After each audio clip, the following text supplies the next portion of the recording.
Hello students, today we are going to learn the remaining part of our poem 2.1. The name of our poem is You Start Dying Slowly. This poem is written by Pablo Neruda. In the last lecture we have completed our 3 stanzas of this poem.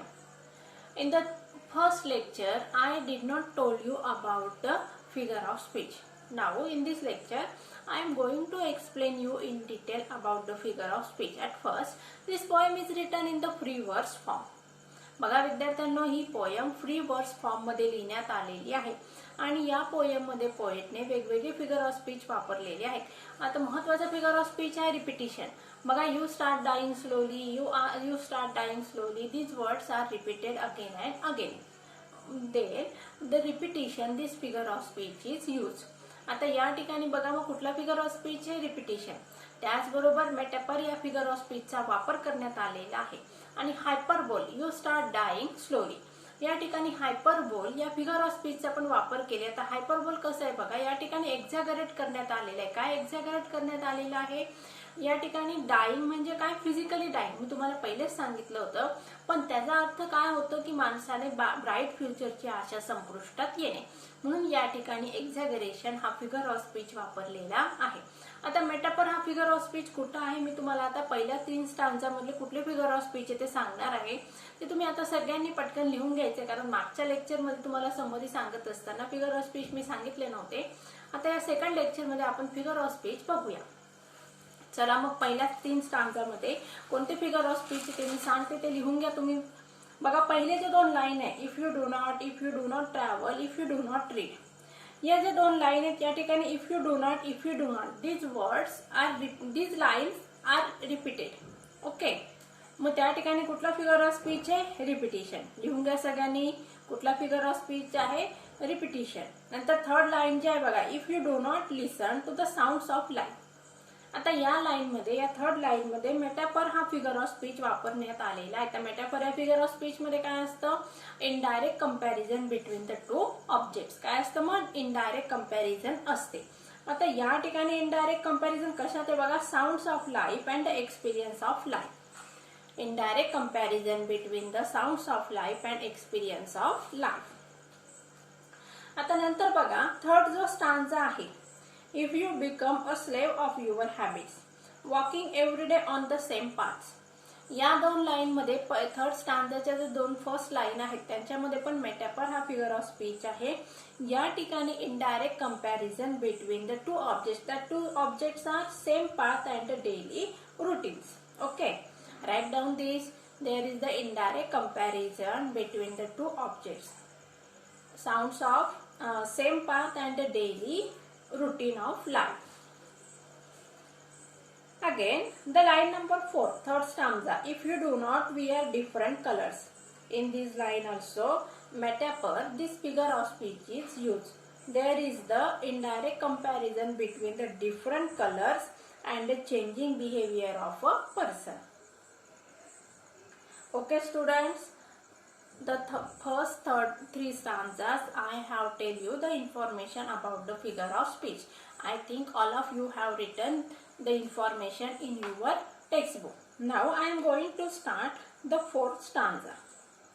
आता बघा विद्यार्थ्यांनो, मी आत्ताच तुम्हाला figure of speech बद्दल माहिती सांगितलेली आहे. पहिल्या 3 स्टांजाज मध्ये कुठले कुठले फिगर ऑफ स्पीच आहे. पोएम ही फ्री वर्स फॉर्म मध्ये लिहिण्यात आलेली आहे. मेटाफर हा फिगर ऑफ स्पीच मोस्टली वापरलेला आहे. त्याचबरोबर रिपीटिशन हा फिगर ऑफ स्पीच आहे आणि हायपरबोल हा फिगर ऑफ स्पीच पण या पोएम मध्ये वापरण्यात आलेला आहे.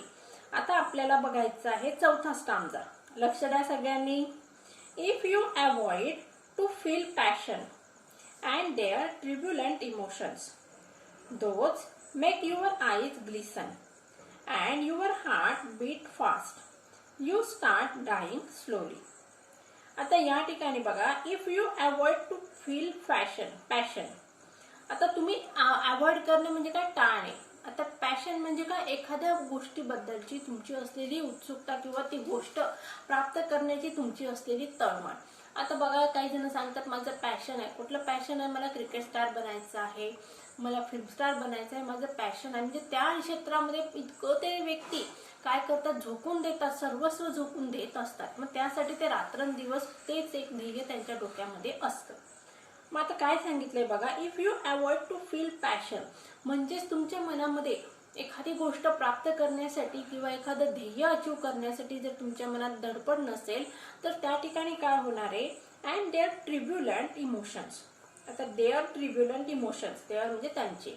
आता ट्रिब्युलंटचा अर्थ दिलाय बघा अनस्टेडी, इमोशन्स म्हणजे काय, भावना.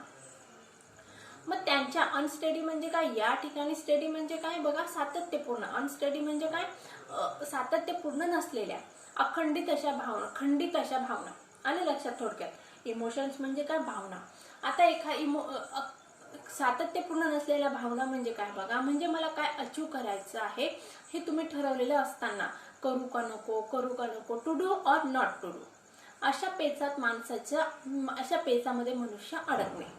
काय म्हटलंय बघा, if you avoid to feel passion, जर तुम्ही टाळलं एखाद्या गोष्टीबद्दल पॅशनेट बनणं, की तुमचं ध्येय तुम्ही अचीव करायचंय, त्यासाठी सर्वस्व पणाला लावून काम करणं जर तुम्ही विसरला, अँड देअर ट्रिब्युलंट इमोशन्स, आणि त्याच्याशी रिलेटेड असलेले जर तुम्ही भावनांचा तुम्ही त्याग केला असणार तर काय होणार आहे बघा, those which makes your I glisten, आणि त्याच्यामुळे आय ग्लिसन म्हणजे काय, तुमचे डोळे चकाकणार. त्या डोळे चकाकणार कधी चमकतात डोळे, उजेडाकडे बघून. एकदम प्रखर असं उजेड किंवा तेज आपल्या डोळ्यावर आलं तर आपले डोळे चकाकत असतात. मग या ठिकाणी आपल्याला शब्दाचा अर्थ घ्यायचा आहे का, तर नाही.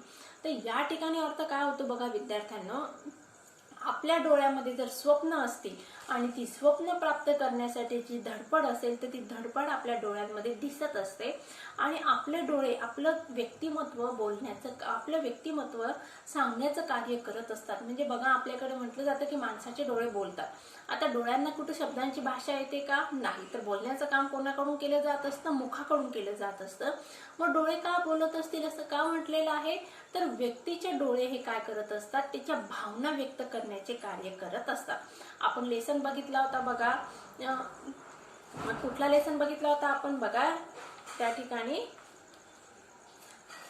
सेकंड लेसन जो होता बघा विद्यार्थ्यांना आपला, and encounter of a special kind. या लेसन मध्ये बघा जी मेल लंगूर असते, मदर मेल लंगूर असते, ती डोळ्यांच्या माध्यमातून आपली कृतज्ञतेची भावना, कोणाबद्दलची, रायटर बद्दलची भावना व्यक्त करत असते. मग त्या लेसन मध्ये मी तुम्हाला सांगितलं होतं की माणसाचे डोळे काय करत असतात, आपल्या भावना व्यक्त करण्याचं कार्य करत असतात. मग those which make your eyes glisten, म्हणजे तुमच्यामध्ये जर एखादी गोष्ट करण्याची धडपड असेल तर ती धडपड त्या डोळ्यांच्या माध्यमातून दिसत असते. म्हणजे तुमचं व्यक्तिमत्व त्या ठिकाणी बोलकं बनत असतं. And your heart beat fast, आणि मग त्या ठिकाणी मला हे करायचंय, मला अचीव करायचंय, त्यासाठी तुम्ही जोमाने किंवा मेहनतीने, धडपडीने, जिद्दीने कार्य करत असता. यू स्टार्ट डाईंग स्लोली, आणि जर तुम्ही हे करत नसाल तर मग काय करून राहिल्या तुम्ही, मग तुम्ही हळूहळू मृत्यूच्या दिशेने झुकत आहात. म्हणजेच तुमचं जे फ्युचर आहे, ब्राईट जे फ्युचर आहे ते तुम्ही काय करत आहात, अंधकारमय असं ते तुमचं फ्युचर होऊन राहिलेलं आहे. मग या ठिकाणी पोएटने काय मेसेज दिला आपल्याला बघा, फोर्थ स्टांजामध्ये, the poet gives us the message that we have to achieve our future, that is the bright future, and we have to do hard work, and we have to be passionate about our target, our goal, our aim in our life, and we have to do hard work to achieve those things. And your hard work, your emotions are representative, your eyes are the representative of your hard work, okay, and your eyes are shining because of your target. You are doing hard work, and your hard work is the representative of your target, okay students.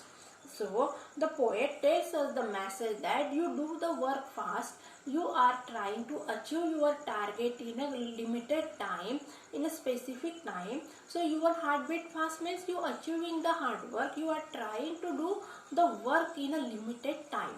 So if you do not do all these things, then you are losing the hope of the beautiful bright future. Okay students, I think all of you understand the fourth stanza.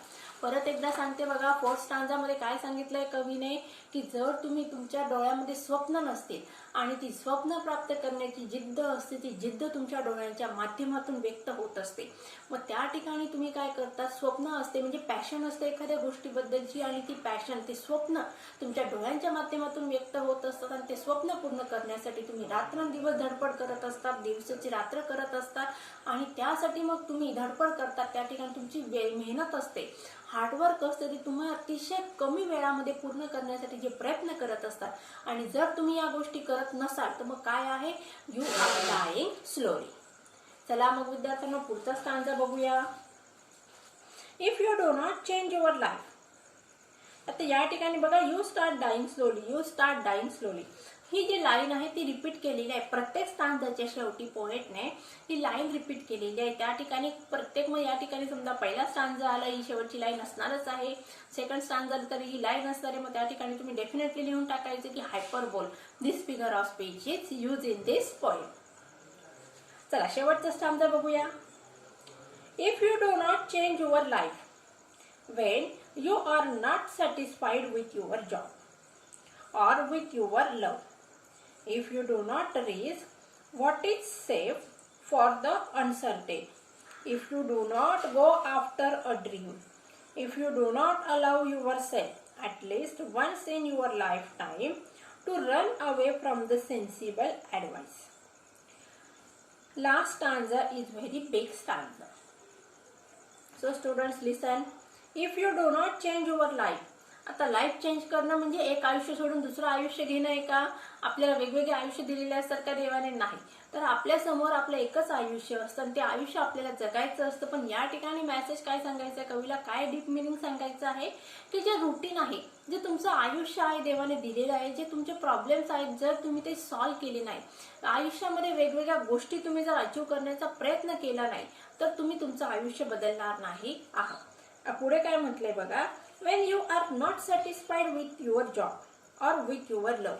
जर तुम्ही जे आता काम करत आहात present टाइममध्ये किंवा सध्याच्या परिस्थितीमध्ये तुम्ही जे काम करत आहात ते कामामध्ये जर तुम्ही समाधानी नसाल, तुम्ही तुमचं जे वैयक्तिक आयुष्य आहे त्यामध्ये तुम्हाला मिळणारं जे प्रेम आहे, तुमचं जे कुटुंब आहे त्यामध्ये जर तुम्ही समाधानी नसाल तर या ठिकाणी कवीने आपल्याला मेसेज दिलेला आहे की तुम्ही ते चेंज करा, बदला, नवीन आयुष्य जगा, नवीन जॉब शोधा, नवीन मित्र परिवार शोधा.